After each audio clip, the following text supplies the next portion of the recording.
March 6, 1940. 10:47 a.m. Koyukuk Front, Alaska. Eric Whitmore's face hurt. Not the cold. He had lived with minus 38 degrees Fahrenheit for 97 days straight. Cold was normal. Cold was background noise. This was different. Warm.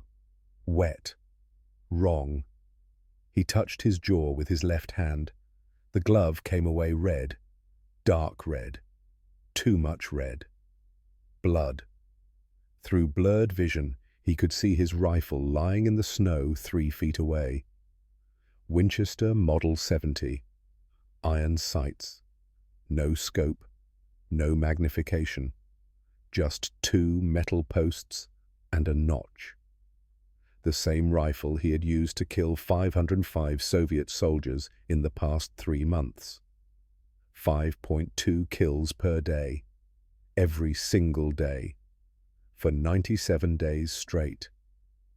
With a weapon military doctrine said was obsolete. With equipment his commanding officer had called primitive. With iron sights that every professional sniper in the world said were inadequate for modern warfare. An explosive bullet had just destroyed his jaw. Soviet anti-material round, designed to destroy equipment. Illegal under Geneva Convention for use against personnel. The round had hit near his jawline and detonated on impact. Lower jaw destroyed, left cheek torn open, several teeth gone, blood everywhere. Medics would later write in their report, catastrophic facial trauma, massive blood loss condition, incompatible with life. No one survives this injury. Eric would prove them wrong. But right now, crawling through snow toward American lines, leaving a blood trail 200 meters long, Eric had one thought. I told Helen I would come back. This story is not about how Eric Whitmore died. It is about how a 5-foot 3-inch elk farmer from Minnesota became the deadliest sniper in American history by refusing to use a scope. How did we get here? December 1st, 1939, Fort Richardson, Alaska, 97 days earlier. Lieutenant Marcus Hartwell stood in the armory holding a state-of-the-art M1903 Springfield rifle with a 4X unertl scope. Military issue, standard equipment, the kind of weapon professional soldiers used. Eric stood across from him holding his personal Winchester Model 70. Iron sights. No scope. No magnification, just the rifle he had used to hunt elk in the Boundary Waters since he was 17 years old. Hartwell stared at the Winchester like it was a museum piece. This is war, Whitmore, not a deer hunt. Eric kept his voice level. With respect, sir, I would like to explain my reasoning. Hartwell gestured impatiently. Make it quick. Eric pointed to the scope mounted on the M1903. That scope sits 3 centimeters higher than iron sights. When you are lying in snow cover, 3 centimeters is the difference between invisible and dead. Your head has to be 3 centimeters higher to look through that scope. In deep snow, that 3 centimeters exposes your position. Hartwell started to interrupt. Eric continued. A scope reflects sunlight. Glass reflects light. One flash of reflected sun and Soviet artillery observers spot you. They call in coordinates. Artillery obliterates your position in minutes. I have seen it happen. Scoped snipers get spotted. They die. A scope fogs up in sub-zero temperatures. When you breathe, moisture from your breath condenses on the lens. You get condensation. Frost. Ice crystals. You are blind for the 5 seconds it takes to wipe the lens clear. In combat, 5 seconds is enough time to die 10 different ways. Hartwell studied him carefully. You have thought about this. I have hunted in minus 40-degree weather for 20 years, sir. I know what works in extreme cold. I know what fails. Hartwell set down the M1903. Fine. Use your hunting rifle. But Soviet intelligence reports say they are sending elite counter-sniper teams to this sector. Men who fought in Spain, men who fought in Mongolia, Men who have killed at distances you cannot imagine with those iron sights. When they kill you because you could not see them through your primitive sights, do not expect sympathy. Eric almost smiled. I will be too dead to care, sir. But he was thinking something else. He was thinking about elk, about how elk can detect human scent at 800 meters downwind, how elk can hear a rifle bolt at 500 meters, how elk have survived for millions of years by evolving to detect predators. Eric had learned to hunt elk by understanding them better than they understood themselves. He learned to read wind patterns, to move without sound, to position himself so the elk never knew he existed until the bullet arrived. If he could outsmart animals that evolved specifically to avoid predators, he could outsmart humans who learned tactics from a manual. Northern Minnesota, November 15th, 1939. 3 weeks before deployment. Eric Whitmore stood in his barn at dawn bottle feeding an orphaned elk calf, 5'3", wiry build, hands scarred from 2 decades of farm work and winter hunting. His wife Helen stood in the doorway holding an envelope. Draft notice, she said. Not a question, a statement. Eric nodded. He had been expecting it. Soviet forces had crossed into Alaska 2 weeks ago. Unprovoked aggression on American soil. President Roosevelt had called it an act of war. The calf nuzzled his palm. Eric had raised it from birth after its mother died during spring calving. He had taught it his scent, his voice, his presence. The calf trusted him completely. Prey animals learn to distinguish predator from protector. That is how elk survive in forests full of wolves. They read patterns, they understand behaviors, they know which sounds mean danger and which sounds mean safety. Eric had spent 20 years learning to be invisible to prey animals, learning to move through forest without disturbing branches, learning to breathe without creating visible vapor in cold air, learning to position himself where elk would never think to look. He did not know it yet, but those same skills would make him invisible to humans. Helen crossed the barn and put her hand on his shoulder. You will come back. Eric met her eyes. I will come back. But he was thinking about his grandfather, Spanish-American war veteran. Came home in 1899 with all his limbs intact but something missing from his eyes. The part that let you sleep without nightmares. The part that let you sit at dinner without flinching at sudden sounds. His grandfather had told him once when Eric was 16 years old and had just killed his first white-tailed deer, that sick feeling you have right now, that is good.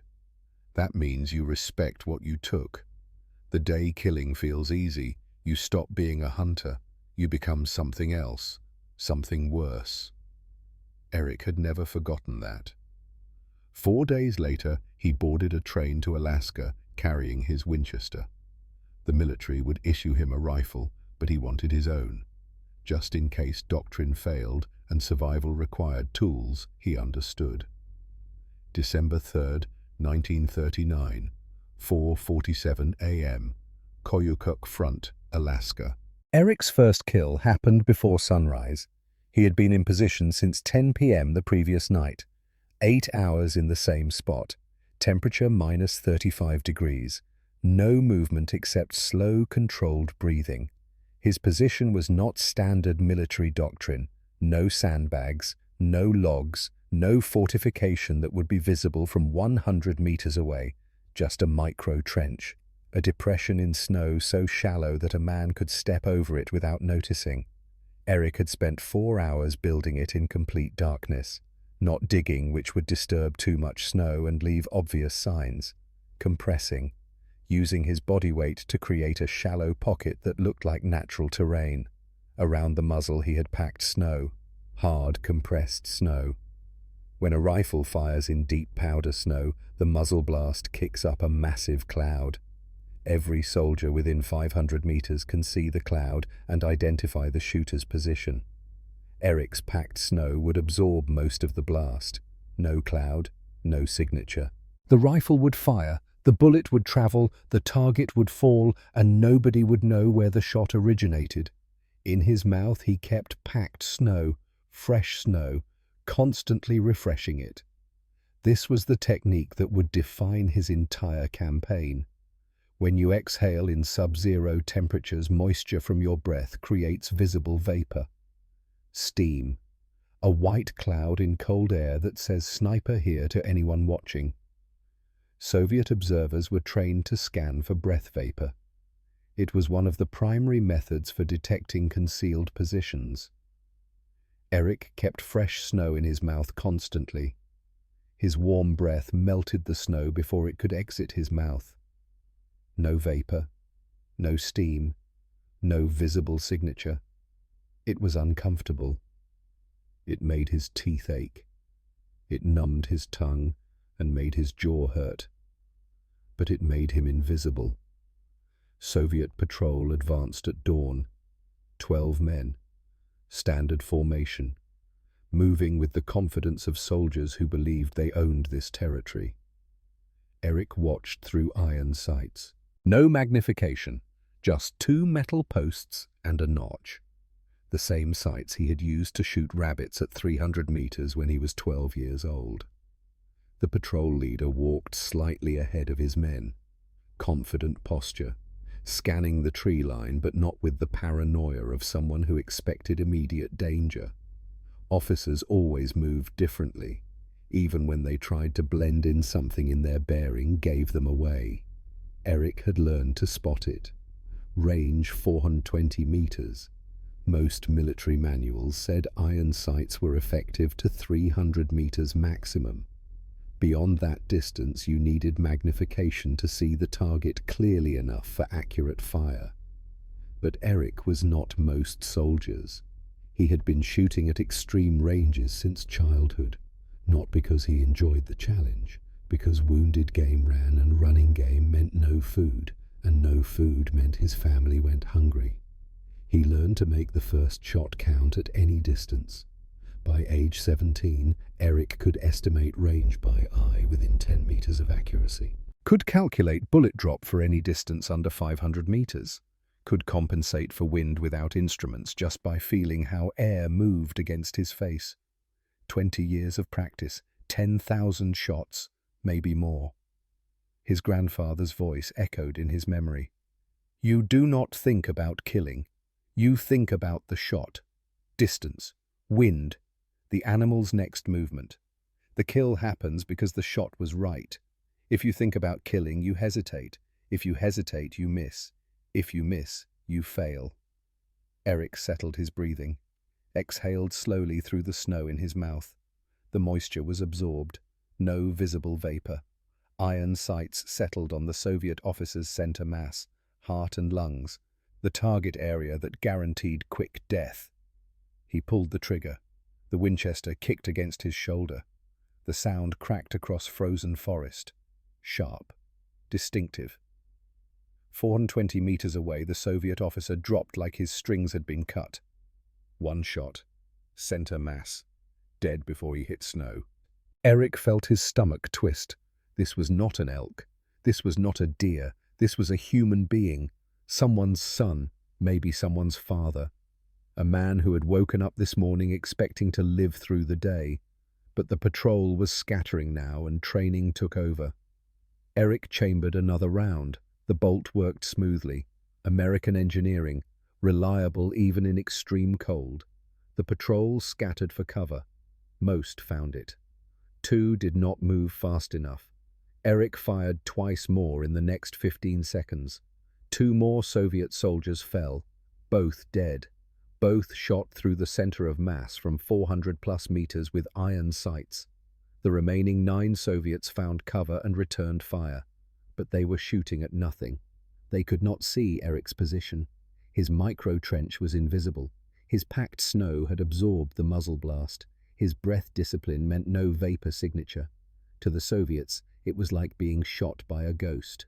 Eric did not fire again. He had made his point.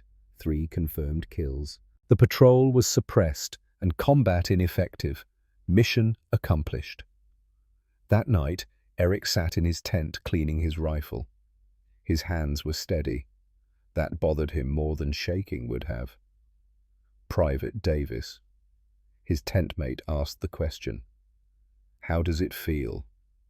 Eric did not answer immediately. He was thinking about the first Soviet officer, how he had dropped, how there had been no dramatic death scene, no final words, no last gesture, just alive one moment, dead the next. A human life reduced to a body in snow. "Feels like I took something I cannot give back," Eric finally said. Davis nodded. "Yeah, that sounds about right." They sat in silence for several minutes. Then Davis mentioned something he had heard from intelligence. "They are asking about you. Specifically, Soviet radio intercepts.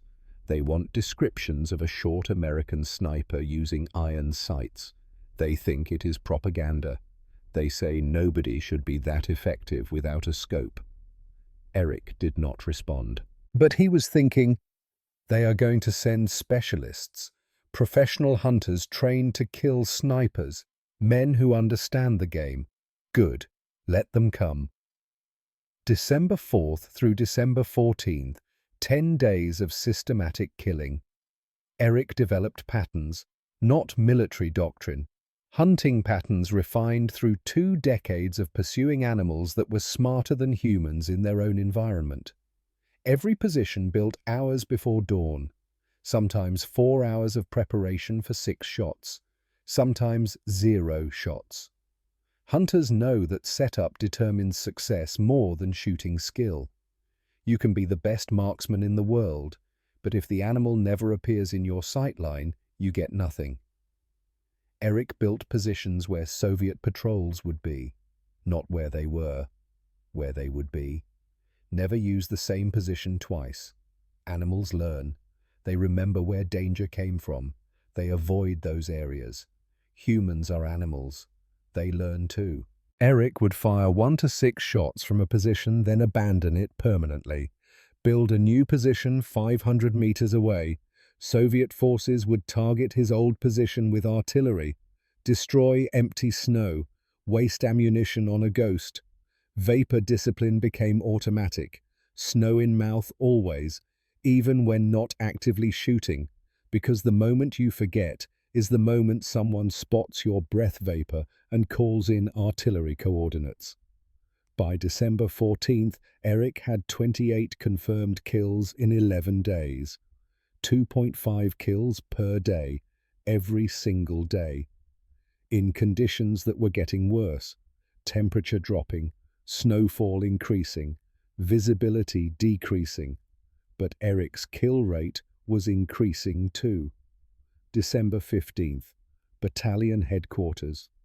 Lieutenant Hartwell brought Eric to the command tent, showed him a translated Soviet intelligence document. Intelligence Bulletin, Soviet 7th Army, priority high, subject American Sniper Sector 7, estimated 28 confirmed kills in 12 days, uses iron sight rifle, no magnification. Does not follow standard sniper doctrine. Operates from invisible positions. No muzzle flash detected. No vapor signature observed. Extreme caution required when entering Sector 7. Troops are calling him Belaya Smirt, the White Death. Eric studied the document carefully. Soviet command was distributing warnings about him specifically. That meant they were paying attention. That meant they would respond. Hartwell continued. They are sending counter-sniper teams, elite operators from Moscow, men specifically trained to hunt snipers, men with combat experience in Spain and Mongolia. Eric felt recognition settle in his chest. Not fear. Recognition. He had hunted wolves before, pack predators that learned human patterns. The wolves that survived were the ones that understood they were being hunted. That adapted. That changed their behavior. Now Eric was the wolf. Soviet command was sending hunters. The document gave him a name: Belaya Smrt, the White Death. He did not feel like death. He felt like a farmer doing a job he had never wanted. But the name would stick. Hartwell spoke again. They are sending someone special. NKVD Commissar. Name Mikhail Volkov. 127 confirmed kills over 20 years of combat.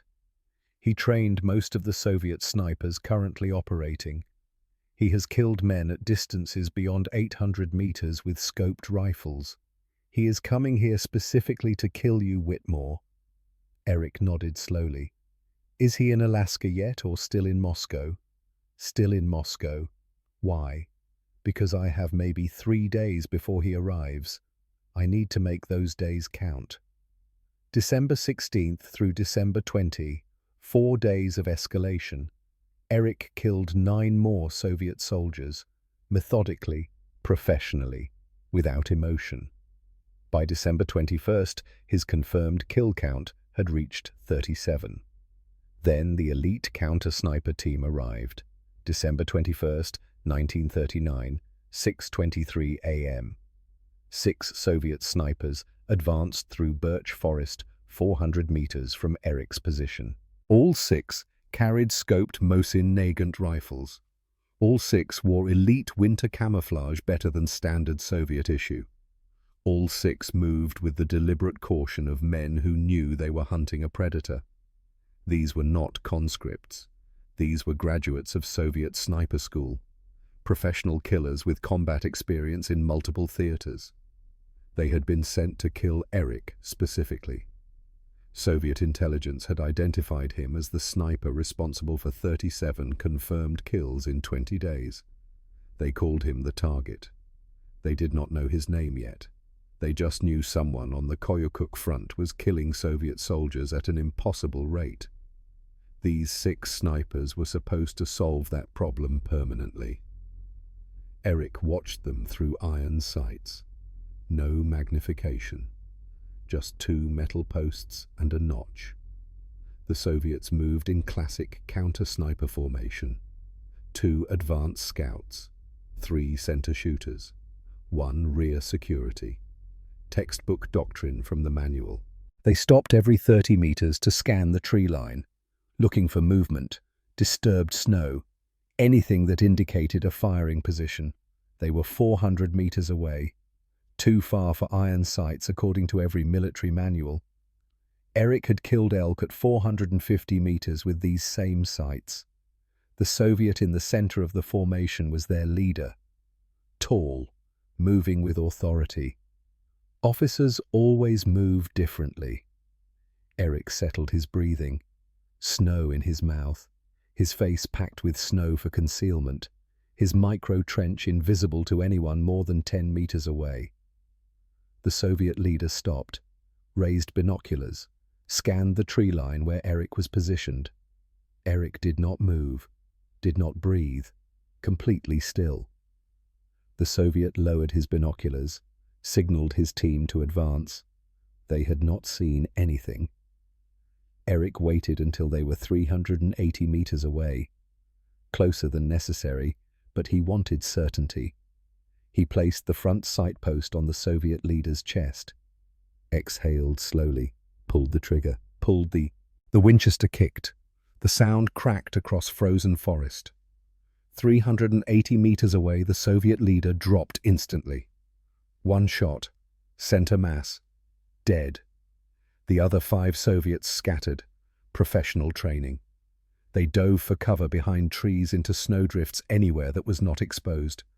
They did not know where the shot had come from. Eric chambered another round. The bolt worked smoothly.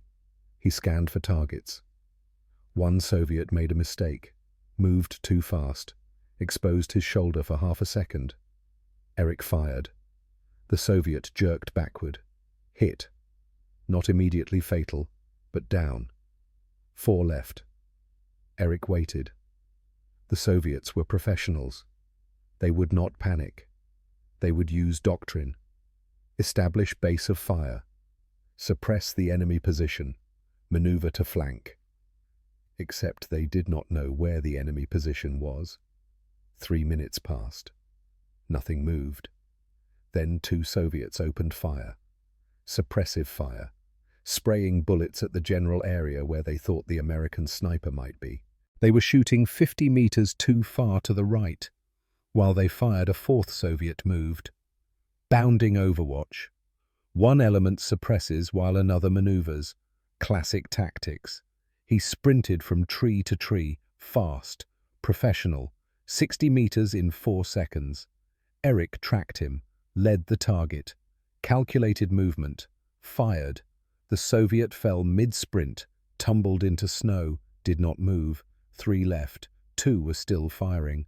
The 3rd had stopped. He had realized the truth. Their position was hopeless. They could not see the enemy, could not suppress him, could not flank him. They were targets in a shooting gallery. The smart Soviet ran, abandoned his position, sprinted back towards Soviet lines 400 meters away, weaving, using trees for cover. Eric did not shoot. Let him run. The message was worth more than the kill. Let him tell his commanders that 6 elite Soviet snipers had been sent to kill 1 American farmer and only 1 survived. Let Soviet intelligence process that information. The 2 remaining Soviets kept firing for another 30 seconds. Then they realized their team was gone. They stopped shooting, looked around, saw bodies in snow, understood. They ran, both sprinting back towards Soviet lines. Eric could have shot them. Easy shots. But he had made his point. 4 Soviet snipers dead, 1 wounded, all within 6 minutes, all killed by a hunting rifle with no scope. Later that day, during patrol recovery, Eric found something on the Soviet team leader's body. A photograph. 2 little girls, maybe 6 and 8 years old, dressed for winter, smiling at the camera. Daughters. Eric stared at the photograph for a long time. That man had daughters. Those daughters are orphans now, because I was better at killing than he was. He pocketed the photograph. Did not know why, just knew he could not leave it there. That night he could not sleep. Kept thinking about the 2 girls, about how they would grow up without a father, about how their mother would tell them he died serving his country, about how they would never know he died from an invisible sniper 380 meters away who was just following orders. By December 21st evening, Eric had killed 11 more Soviet soldiers. By week's end, his count reached 43. Soviet command gave him a name that would become legend. Belaya Smirt. The White Death. December 22nd. Morning briefing. Private Davis brought news that changed everything. Intel confirmed it. Commissar Volkov arrived last night. Soviet command gave him 12 elite snipers. Orders: kill the White Death. No timeline, no restrictions. Whatever it takes. Eric looked at the photograph in his pocket. The 2 little girls who would never see their father again. How many more families do I destroy before this ends? But he knew the answer. As many as necessary, because the alternative was dying. And he had promised Helen he would come back. December 28th, 1939. Soviet Field Command. Koyukuk Front. Commissar Mikhail Volkov stepped off the transport plane into -40-degree darkness. 48 years old, NKVD officer, veteran of the Russian Civil War. 127 confirmed kills across 2 decades of combat. 4 days ago he had been in Moscow. Warm apartment, hot tea. His granddaughter Anya sitting on his lap asking him to read her a story about brave soldiers. She was 4 years old, bright eyes, curious questions. She had asked Dadushka, "Will you be home for New Year?" Yes, he had told her. a lie told with a smile. Now he stood in Alaskan wilderness at -40 degrees because one American farmer had killed 43 Soviet soldiers in 4 weeks. Moscow did not ask. Moscow ordered. Volkov read the intelligence reports in the command tent, studied every engagement, every kill pattern, every tactical detail. Every engagement followed similar patterns. Invisible positions that could not be detected until after shots were fired. Iron sight precision at distances that should require magnification. Kills at ranges beyond 350 meters. Movement patterns that defied prediction.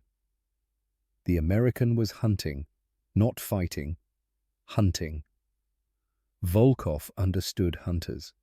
His father had been a hunter in Siberia. Professional trapper.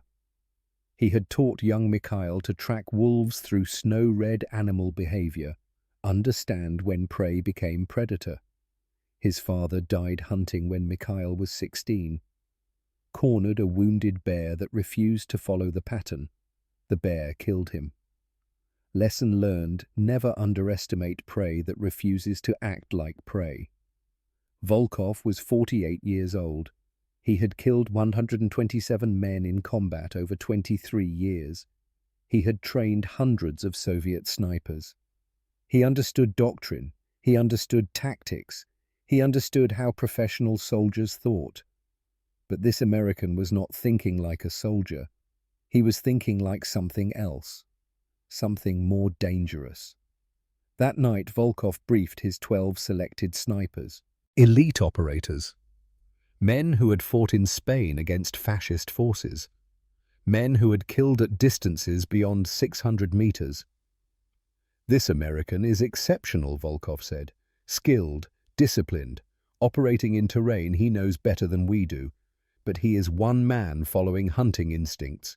We are an army following doctrine. Doctrine exists because individual brilliance fails under system pressure. He relies on environment knowledge. We will use that against him. The plan was professional. 3 teams of 4 snipers each. Act as bait. Move through known American sniper territory. When the American takes a shot, triangulate his position. Converge from 3 directions. Overwhelming force. He is one man, Volkov concluded.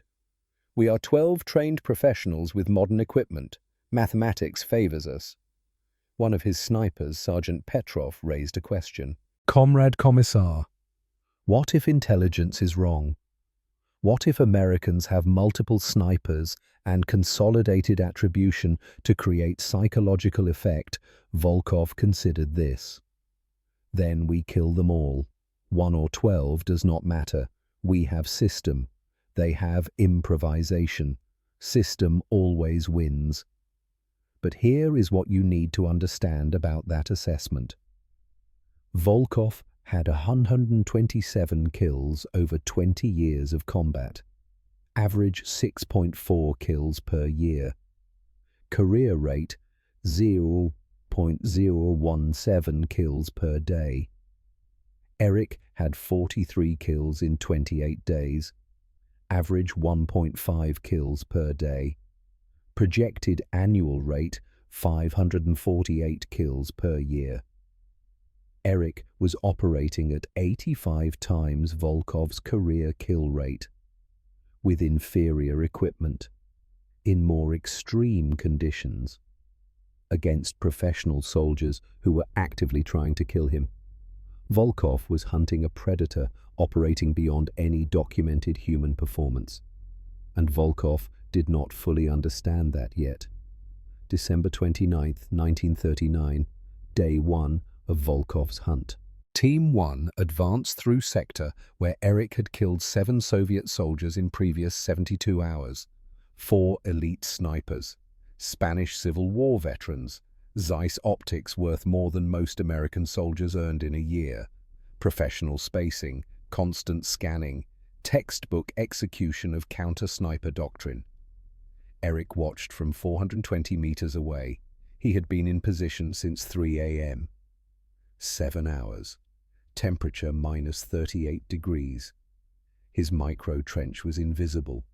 His packed snow absorbed muzzle blast. Snow in his mouth prevented vapor signature. He was a ghost. The Soviet team stopped at 380 meters. Team leader raised binoculars, scanned the tree line, looking directly at where Eric was positioned. Eric did not move, breathing shallow, completely still. The team leader lowered binoculars, signaled advance. Eric made a calculation. These were not regular soldiers. These were hunters, counter-sniper specialists. If he shot one, the others would identify his position immediately. If he waited for them to pass, they would eventually detect him. So he did something that violated every principle of sniper doctrine. He shot all four of them. First shot at 6:47 a.m. Team leader, 380 meters, center mass, dead. Second shot 3.2 seconds later. Soviet on the left, turning to locate the first shot, 390 meters, chest, dead. Third shot 4.1 seconds after that. Soviet on the right, diving for cover, 370 meters, moving target. Hit him mid-dive, dead before he landed. Fourth shot, 5.7 seconds later. Last Soviet sprinting toward a tree, 410 meters. Declining angle because he was running downhill. Eric led the target. Fired. The Soviet fell. Rolled 10 meters down slope. Stopped. Did not move. 4 shots. 18.9 seconds. 4 dead Soviet snipers. Eric did not wait to confirm. Abandoned his position immediately. Moved 600 meters northeast. Set up in completely different area. By the time Soviet reinforcements responded, he was gone. Volkov received the report at 7:13 a.m. 4 of his best men dead, all in under 20 seconds, all killed by someone using iron sights at distances that should require a scope. He stood in the command tent staring at maps for 10 minutes without speaking. Finally, his aide asked Comrade Commissar orders. Volkov did not answer immediately. He was thinking about his father, about the wounded bear, about prey that refused to act like prey.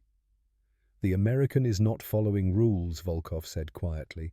He is operating on pure hunting instinct, and he is better at it than anyone I have ever seen. December 30th.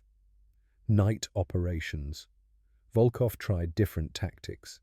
Sent Team 2 at night.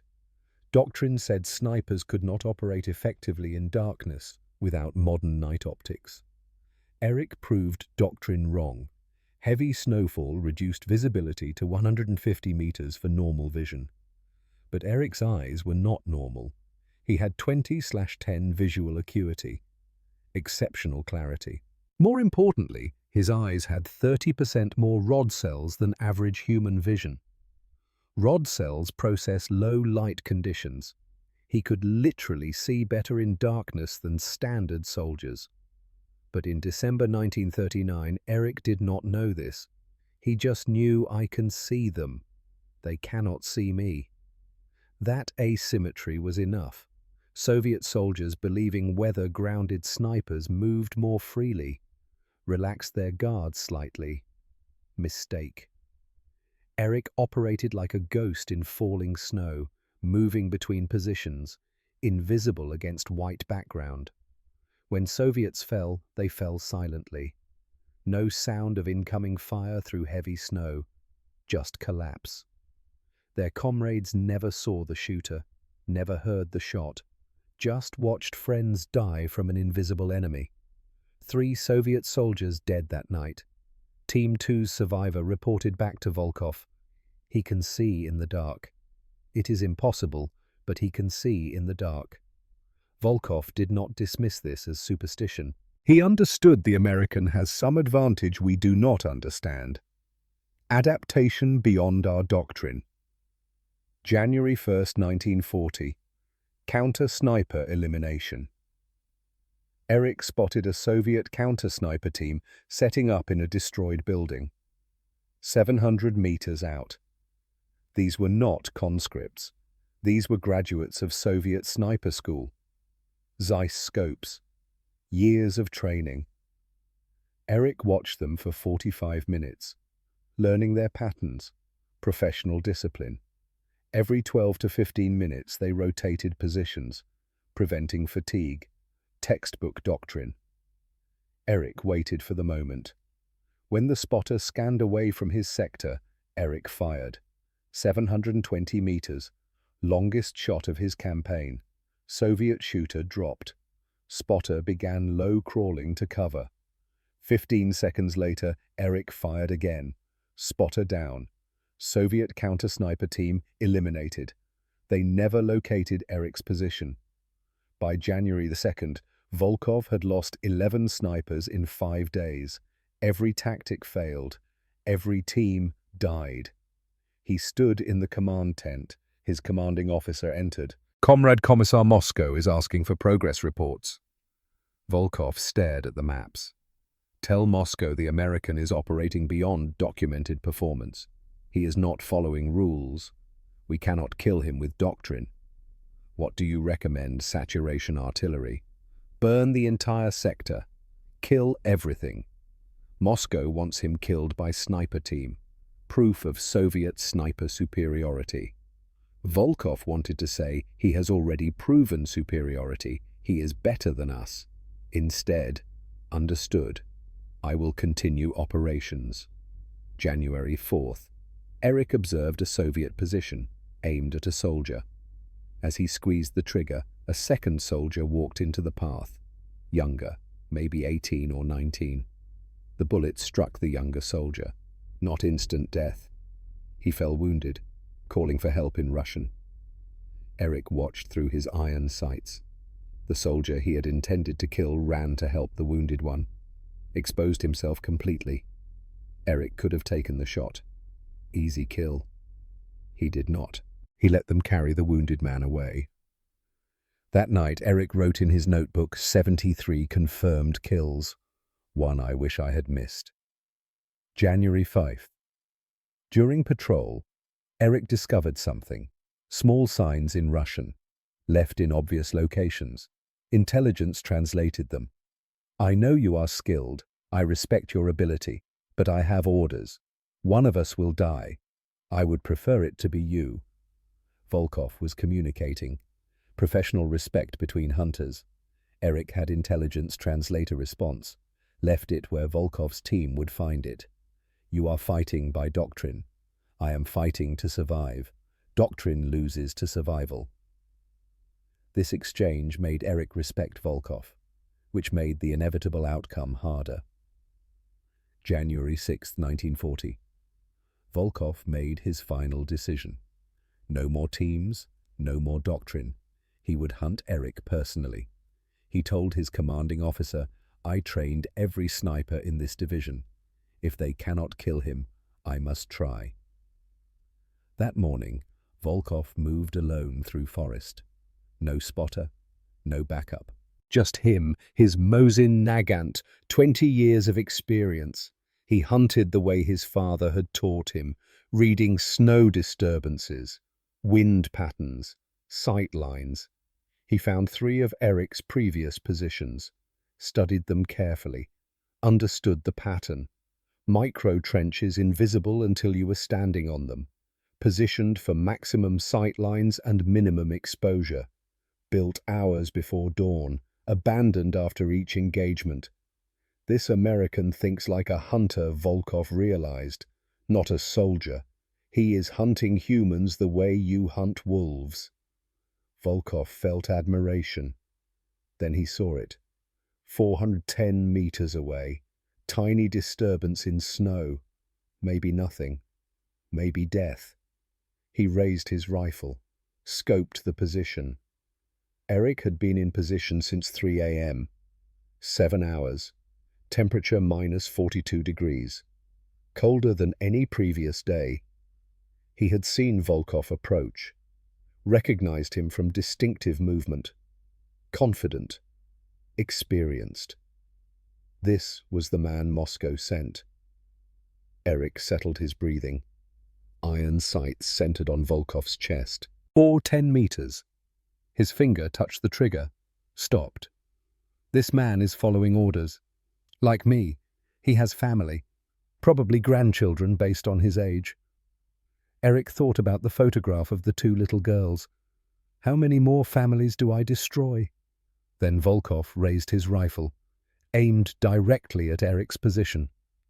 Decision made itself. Eric pulled the trigger. The bullet hit Volkov's center mass.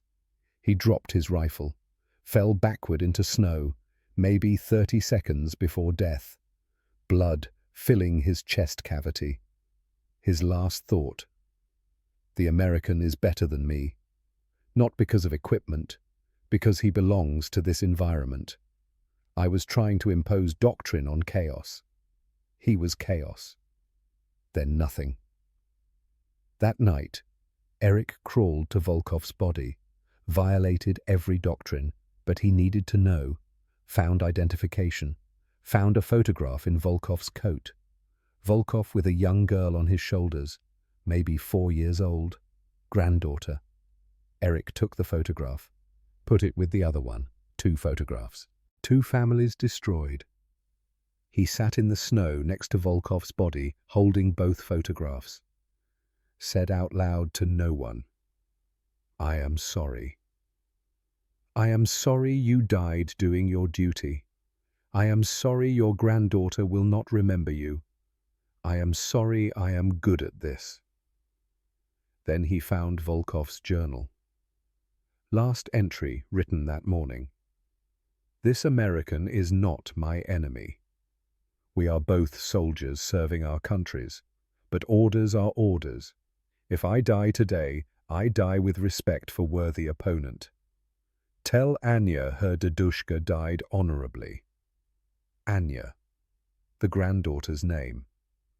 Eric realized Volkov understood him, respected him. That made the killing worse, not better. After Volkov's death, Soviet tactics changed entirely. They stopped sending specialists, started avoiding Eric's sector, routed patrols around areas where he operated, accepted casualties as inevitable. This was psychological defeat. 150,000 Soviet soldiers in Alaska, afraid of one American farmer.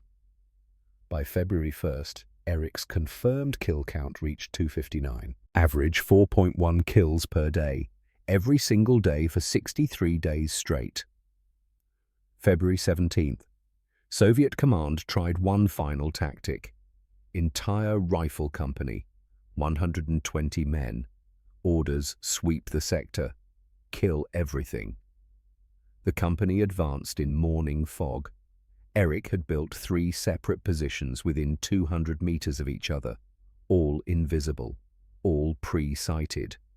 He waited until they were 380 meters away, then opened fire. 1 shot every 6 to 8 seconds. Aimed shots. Center mass. 7 Soviet soldiers dead in first 50 seconds. The company scattered. Officers shouted orders. Soldiers returned fire at nothing. Eric moved to his second position. Continued firing. 8 more kills in 40 seconds. By the time Soviet forces withdrew, 23 soldiers were dead, all killed by one man with iron sights. The company retreated in disorder. That night, Eric's count 493 confirmed. 12 more to reach 505. Soviet artillery opened random bombardment. Harassment fire. 1 shell landed 40 meters away. Blast wave threw Eric sideways. He lost consciousness briefly. When he woke, his face hurt. He touched his jaw. His hand came away covered in blood. An explosive bullet had struck him. Soviet anti-material round, hit near his jaw, exploded on impact, lower jaw destroyed, left cheek torn open, several teeth gone, blood everywhere. Eric knew immediately, this is fatal. No medic can save this. I should already be dead. He began crawling toward American lines. 200 meters, leaving blood trail in snow. Could not call for help. Jaw destroyed. Could not speak. Just crawled. Focused on Helen. On their farm. On the promise to come back. American patrol found him after 20 minutes. Thought he was already dead. So much blood. Face destroyed. They carried him to field hospital. Medics looked at the wound, shook their heads. Nothing we can do. Make him comfortable. They gave him morphine. Expected him to die within hours. March 6th through March 13th. 7 days unconscious. Medical records condition incompatible with life. He should have died. Did not. Doctors could not explain it. During the coma, Eric hallucinated, saw Volkov standing over him. Volkov said, "You survived because you adapted. Now adapt to this." March 13th, 1940, 10:23 a.m. Eric opened his eyes. The exact moment the Alaska Campaign armistice was signed. War ended. Eric woke. His first conscious thought. How many did I kill? Count them. Every face. Remember them all. He could not. 505 was just a number. He did not remember 505 individual faces. That realization broke something inside him. I killed 505 human beings and cannot even remember their faces. What does that make me? March 15th, 1940. Field Hospital, Alaska. Military intelligence officer visited Eric's bedside 2 days after he woke from coma. Eric's jaw was wired shut. He could not speak, could only write on a pad of paper. The officer spoke in measured tones. Formal military bearing. Soviet records confirmed your kill count.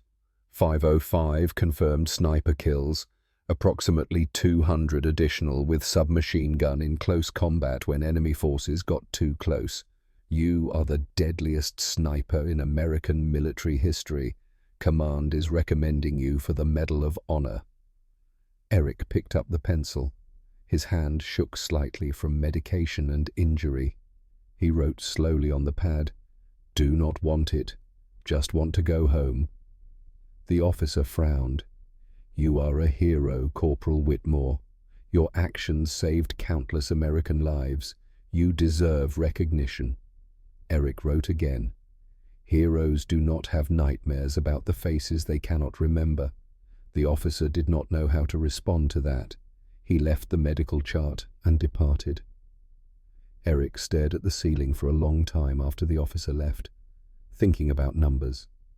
505 confirmed kills, each one a human being, each one someone's son, many of them someone's father, brother, husband. He had killed 505 men and could not remember most of their faces, just the photographs he carried. Volkov's granddaughter, the team leader's 2 daughters. Those faces he remembered. The rest were just targets, shapes through iron sights, bodies falling in snow. That bothered him more than the injury. March 20th, 1940. 5 days after waking. Eric officially declined the Medal of Honor in writing. He used his left hand because his right was still weak from blood loss and shock. Stated reason. I was a soldier following orders, nothing more. Real reason. He did not want to be celebrated for killing 505 human beings, did not want parades, did not want politicians shaking his hand while cameras flashed, did not want to explain to reporters why killing 505 men made him a hero. Command accepted his declination with confusion. Most soldiers wanted recognition, wanted medals, wanted their names in newspapers. Eric just wanted to go home to Helen and never pick up a rifle again. August 1941. Eric returned to Minnesota. 20 months of reconstructive surgery, multiple operations to rebuild his jaw, skin grafts for his cheek, dental work to replace shattered teeth. His face would never look the same. The left side was heavily scarred. His jaw did not close properly. He could speak again, but his voice sounded different, slurred slightly on certain consonants. Helen met him at the train station. She stood on the platform in a blue dress he remembered from before the war. She did not gasp when she saw his face, did not flinch, just walked forward and put her arms around him. She did not say welcome home, did not say she was proud of him, just held him for a long time while other passengers walked past. That night, Eric stood in their barn. Everything was exactly as he remembered. Same tools on the same hooks, same smell of hay and animal warmth. But the elk calf was gone. "Where is the calf?" Eric asked Helen. His voice sounded strange to his own ears, thick, imprecise. "I released him last spring," Helen said. "He was old enough. He needed to learn to survive on his own. Did he survive? I do not know. I hope so." Eric nodded. He understood. Some things you had to let go even when you wanted them to stay. Fall 1941. September. Eric tried to hunt again. First time since returning home. He needed to know if he still could, if the skill was still there, or if the war had taken it from him along with part of his face. He carried his Winchester into the boundary waters. Same rifle, same iron sights. The rifle that had killed 505 Soviet soldiers. Now just a hunting rifle again. He hiked for 2 hours into deep forest, found elk sign, fresh tracks, droppings less than 6 hours old. He followed the trail the way his grandfather had taught him, reading the forest, understanding the animal's movement. He found the elk in a clearing. Bull elk, maybe 800 pounds, standing 200 meters away, browsing on low branches. Perfect shot, clear sightline, no wind. Eric raised the Winchester, looked through the iron sights, settled his breathing the way he had done thousands of times, put the front sight post on the elk's chest, right behind the shoulder, heart and lungs, quick death. His finger touched the trigger and stopped. He could not pull it. His finger would not move. Not moral objection, not conscious decision. Physical inability. His finger simply would not complete the action. Eric lowered the rifle, sat down in the snow, put his head in his hands. The elk watched him for maybe 30 seconds, then walked away slowly. Not running, just walking, like it knew it was safe. Eric sat in the forest for an hour. Then he walked home. He never hunted again. That night, Helen found him sitting at the kitchen table, staring at nothing. "What happened?" she asked. "I could not pull the trigger," Eric said. "I tried. I could not do it." Helen sat down across from him. "Maybe that is good. Maybe that means you are healing." Eric shook his head. "It means I am broken.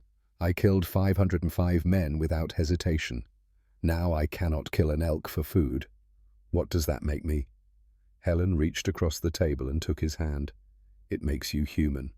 November 1941. Eric took his old job back. Minneapolis machine shop. Operating lathes. Same precision work he had done before the war. Measuring to tolerances of 0.0001 inches. The kind of work that required steady hands and clear eyes and absolute focus. The other workers knew he had been a soldier. They could see his scarred face. They knew he had seen combat.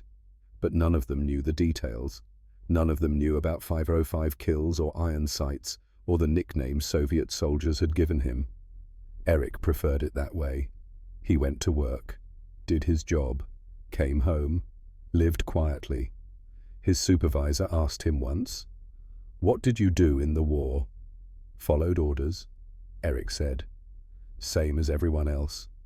The supervisor did not ask again. 1942 through 1950, the silent years. Eric and Helen tried to have children. It did not happen.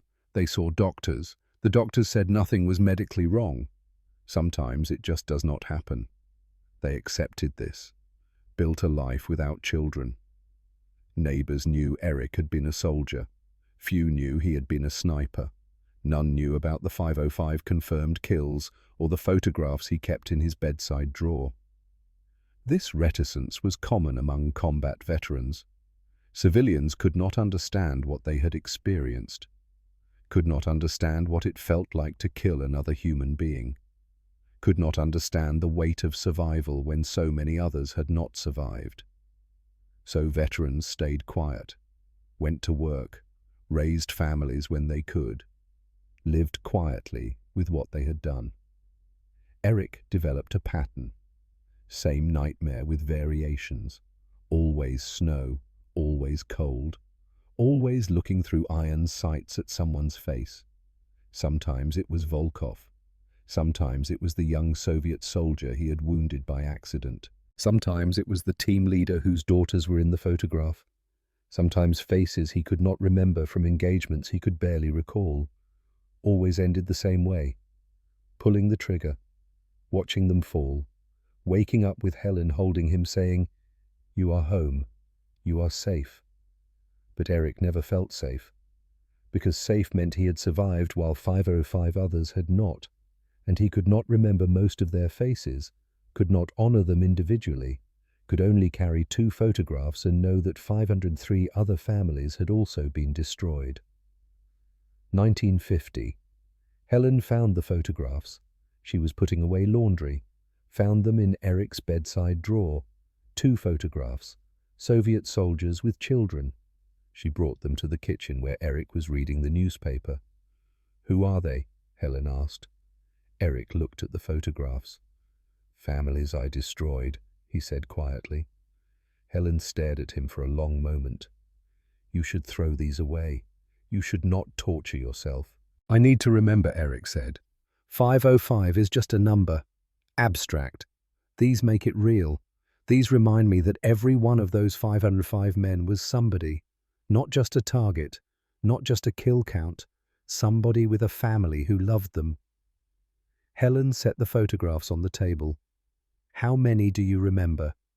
How many faces can you recall?" "Honestly," Eric said, "maybe 20, maybe 30. The rest are just shapes through iron sights, bodies falling in snow. I killed 505 men and I cannot remember most of their faces. That is what haunts me. Not that I killed them, that I forgot them." Helen picked up the photographs, put them back in the drawer, then come to bed. Tomorrow is another day. But Eric sat at the table for another hour staring at nothing, thinking about 505 men whose faces he could not remember. Summer 1967. Eric was 62 years old. He was working in his vegetable garden behind the house, tomatoes and beans and lettuce. Simple work, honest work, work that did not require killing. A car pulled into the driveway. Expensive car, not American. Eric did not recognize the make. A man got out, mid-50s, well-dressed. He spoke with careful, precise English, heavy accent, Russian accent. "You are Eric Whitmore?" the man asked. "The White Death." Eric stood slowly, his back hurt, age and old injuries. "Yes, my name is Dmitry Volkov. Mikhail Volkov was my father." Eric felt something cold settle in his chest. He set down his gardening tools. "You should come inside." They sat on Eric's porch for 3 hours. Dmitry showed photographs. Volkov with his granddaughter Anya, now 31 years old with her own children. Volkov with his family, with his students, with friends. Eric listened, did not interrupt. Let Dmitry tell his father's story the way it should be told, as a man, not as enemy number 73.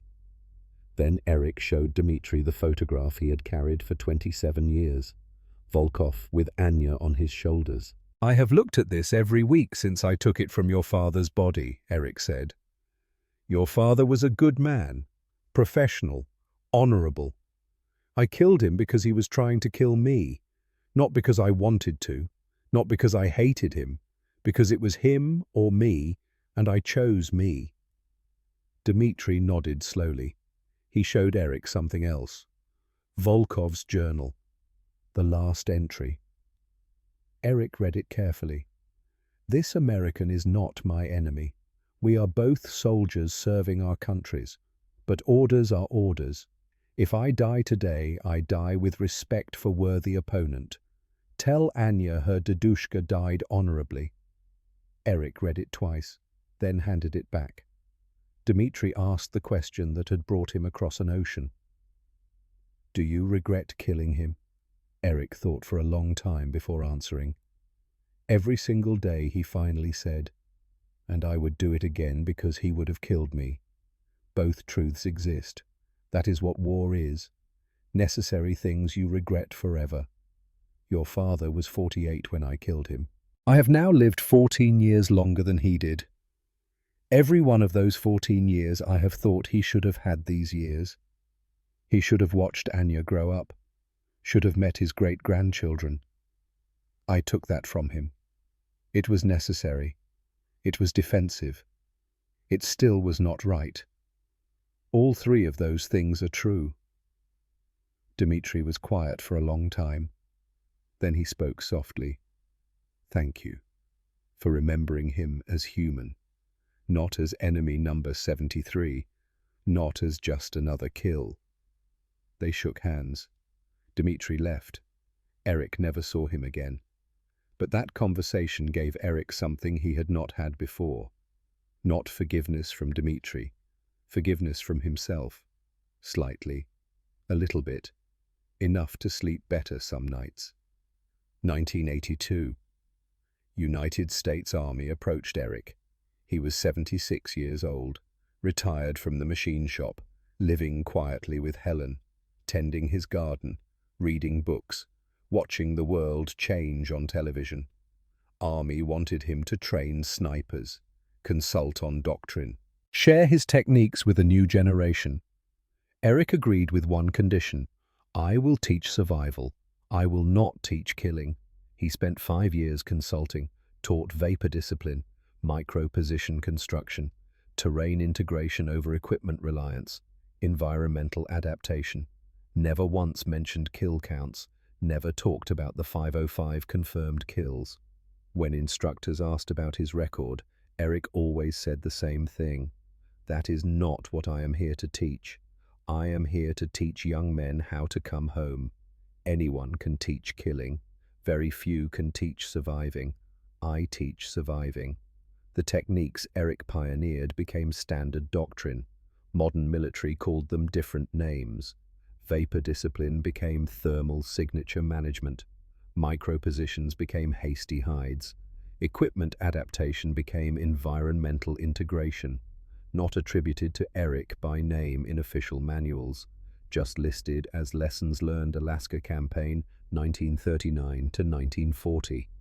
Eric preferred it that way. He did not want his name attached to doctrine that would be used to kill more people. December 26, 1991. Eric watched television news. Soviet Union dissolved, ceased to exist. The country that had sent 505 men to kill him no longer existed as a political entity. Helen sat beside him on the couch. "We won," she said. Eric shook his head. "Nobody won. We just survived longer." He thought about Volkov, about the 505 Soviet soldiers, about the 2 photographs still in his bedside drawer after 51 years, about whether any of it had mattered. The Soviet Union was gone, but the 505 men were still dead. Their families had still lost fathers and sons and brothers. Volkov's granddaughter Anya had still grown up without her dedushka. The team leader's daughters had still become orphans. Nobody won. Some people just survived longer than others. 1998. Minnesota Historical Society. A historian interviewed Eric for an oral history project. Eric was 93 years old. Helen had died the previous year. He lived alone in the house they had shared for 57 years. The historian asked questions. Eric answered them carefully, precisely. the way he had learned to measure tolerances on a lathe. "Do you consider yourself a hero?" the historian asked. "I consider myself a farmer who got drafted, did his duty, and tried to come home," Eric said. "The hero part is what other people need, not what I need. I do not need to be called a hero for killing 505 men. What about the 505 confirmed kills? Greatest sniper in American history." Eric was quiet for almost a minute. Then he spoke slowly. "Those were not kills. Those were 505 human beings with families, with futures. I took those futures. It was necessary. It was defensive. It still haunts me. All three of those things are true." The historian asked one final question. "If you could go back, would you refuse the scope again?" Knowing everything that happened, Eric thought for a long time. "Yes," he finally said. Because the scope was not about killing more effectively. It was about understanding my environment better than doctrine understood it. The scope would have made me a better soldier. Iron sights made me a better survivor, and survival was the only thing that mattered. Not honor, not glory, not 505 kills, just coming home to Helen. That was what mattered. April 1st, 2002. Eric Whitmore died, peacefully, in his sleep, on his farm, 96 years old. He had lived 62 years after being shot in the face with an explosive bullet, had outlived the Soviet Union, had outlived Stalin, had outlived everyone who tried to kill him. His funeral was small. Local veterans, family, a few historians who had studied his service. His Winchester Model 70 was donated to the Minnesota Military Museum. They displayed it in a glass case with a plaque. Rifle of Corporal Eric Whitmore, The White Death, 505 confirmed kills. Alaska Campaign 1939 to 1940, iron sights, no scope, never needed one. Next to the rifle they placed a photograph. Eric at 34 years old, standing in snow, rifle in his hands, face expressionless. There is no pride in those eyes, no fear, just the calm certainty of a man who understood exactly what he was capable of and exactly what it cost him. The two photographs were found in his bedside drawer after his death. Volkov's granddaughter Anya, the team leader's two daughters. On the back of each photograph, written in Eric's handwriting, "I am sorry. You deserved to know your fathers. I took that from you. It was necessary. It was defensive. It still was not right. All three of those things are true." That is Eric Whitmore's legacy. Not the 505 kills, not the White Death nickname, not the iron sight rifle in a museum case. The legacy is understanding that necessary does not mean proud, that survival requires doing things you will regret forever, that you can be effective and haunted simultaneously, that the greatest sniper in American history spent 62 years after the war trying to forget what made him great. Doctrine does not determine survival. Understanding your environment determines survival. Trusting your experience over regulations. Refusing to die just because a manual says you should. Eric proved it. 505 Soviet soldiers died proving it. The question is not whether it was worth it. The question is whether anyone learned anything from it. Whether the next generation of soldiers understands that innovation matters more than equipment. That adaptation beats doctrine when environment demands it. That coming home matters more than kill counts. Modern military sniper programs teach Eric's techniques. They do not say his name in most training manuals. But every vapor discipline protocol, every micro-position technique, every environmental adaptation principle came from a 5'3" elk farmer who refused to use a scope because he understood his environment better than doctrine did. If this story moved you, if it made you think about the cost of war and the weight of survival, then Eric's legacy continues. He did not want parades, did not want medals, just wanted people to understand that war is not glorious, that killing 505 men is not something to celebrate, that necessary does not mean proud. Every soldier who comes home carrying the weight of what they did to survive, Eric understands. Every veteran who cannot explain to civilians what combat actually costs, Eric understands. Every person who did what was necessary and spent the rest of their life regretting it, Eric understands. To Corporal Eric Whitmore, and every soldier who proved that American ingenuity knows no limits when lives are on the line, who adapted when doctrine failed, who survived when mathematics said they should not, who came home and lived quietly with what they had done. We remember. We honor your service. We tell your stories, because some histories are too important to remain forgotten. Because some men deserve to be remembered not for how many enemies they killed, but for how they carried the weight of survival. Thank you for watching. Thank you for remembering. Thank you for understanding that behind every number, every kill count, every military record, there is a human being who paid a price we cannot fully comprehend. Eric Whitmore. The Ghost of Karelia. The White Death. A farmer who became the deadliest sniper in American history and spent 62